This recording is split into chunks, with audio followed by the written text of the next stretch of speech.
JAC Amaravati రాష్ట్ర కమిటీగా మా ఆవేదనని ఉద్యోగులు ఎదుర్కొంటున్న ఇబ్బందులని మాట్లాడనే ఉద్దేశంతో ప్రెస్ మీట్ ఏర్పాటు చేయడం జరిగింది.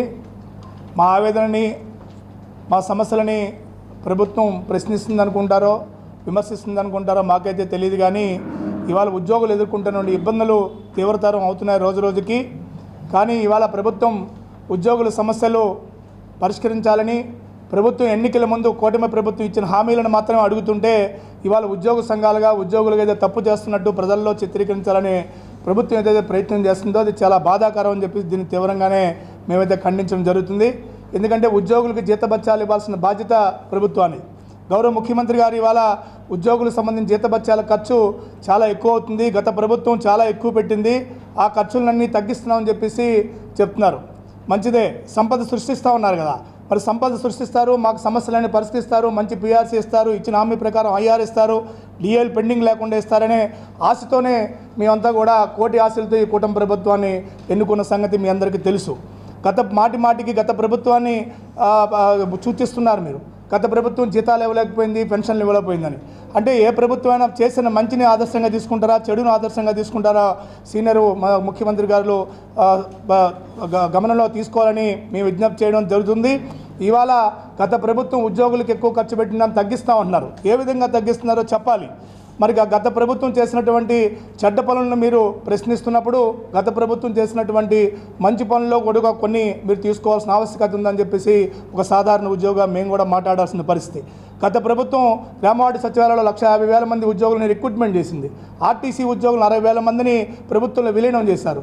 అలాగే హెల్త్ డిపార్ట్మెంట్లో వేల సంఖ్యలో ఉద్యోగులు నియమించారు. ఇదంతా కూడా బడుగు బలహీన వర్గాలకి ఉద్యోగ అవకాశాలు కల్పించింది కదా. మరి ఇవాళ మీరు వచ్చిన 20 లక్షల ఉద్యోగాలు ఇస్తామన్నారు, జాబ్ క్యాలెండర్ ప్రకటిస్తామన్నారు. కానీ ఇంతవరకు ప్రకటించింది ఇవాళ 13,000 14,000 మాత్రమే మీరు ఇచ్చారు. మరి ఖర్చు ఏ విధంగా తగ్గించినట్టు? మీ ప్రభుత్వం కూటమి ప్రభుత్వం వచ్చిన తర్వాత సుమారు 40,000 మంది వరకు రిటైర్ అయ్యారు. అంటే భవిష్యత్తులో కూడా ఉద్యోగులపై వస్తున్న ఖర్చుని తగ్గిస్తాము అంటే భవిష్యత్తులో రెగ్యులర్ నియామకాలు చేపట్టమని చెప్తున్నారా? ఓన్లీ అవుట్సోర్సింగ్ ఉద్యోగులతోనే ఈ ఉద్యోగ వ్యవస్థను నడపాలనుకున్నారా? దయచేసి గౌరవ ముఖ్యమంత్రి గారు ఇవాళ మాట్లాడే మాటలకి ఉద్యోగుల్లో పదార్థాలు వస్తుంది. దయచేసి ఇవాళ ప్రభుత్వం తప్పుడు లెక్కలు చెప్పి, తప్పుడు లెక్కలంటే ఇవాళ వాస్తవాలను చెప్తే మేము బాధపడం. ఇవాళ ఉద్యోగులకి ఎంతెంత చెల్లించామంటున్నారు, చెల్లించిందే అడిషనల్గా చెల్లించట్లే, మాకు బకాయిలు రావాల్సిన మాత్రం చెల్లించారు.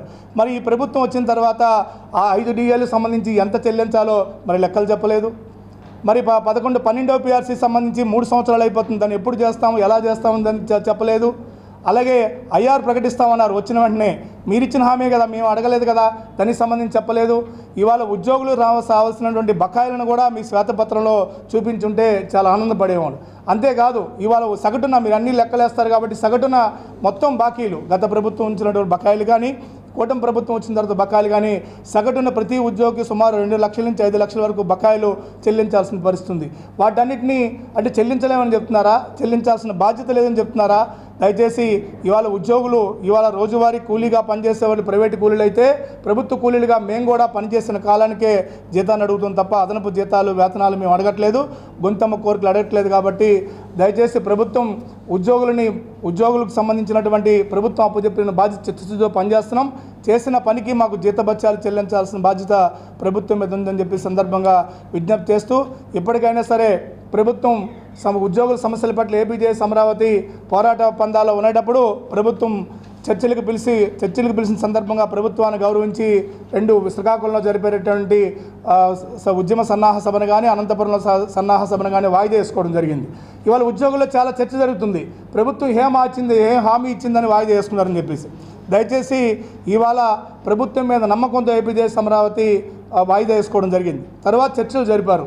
ఇన్ని సీనియర్ నాయకులుగా మేమంతా చూస్తాం. 4-5 గంటల చర్చలు జరిపిన తర్వాత గౌరవ ఫైనాన్స్ మినిస్టర్ గారు చర్చల్లో పాల్గొన్న తర్వాత ఒక్క హామీ కూడా ఇవ్వకుండా మళ్ళీ వెళ్ళిపోవడం, ఇంతవరకు ఎటువంటి సమాచారం లేకపోవడం చాలా బాధ కలిగిస్తుంది.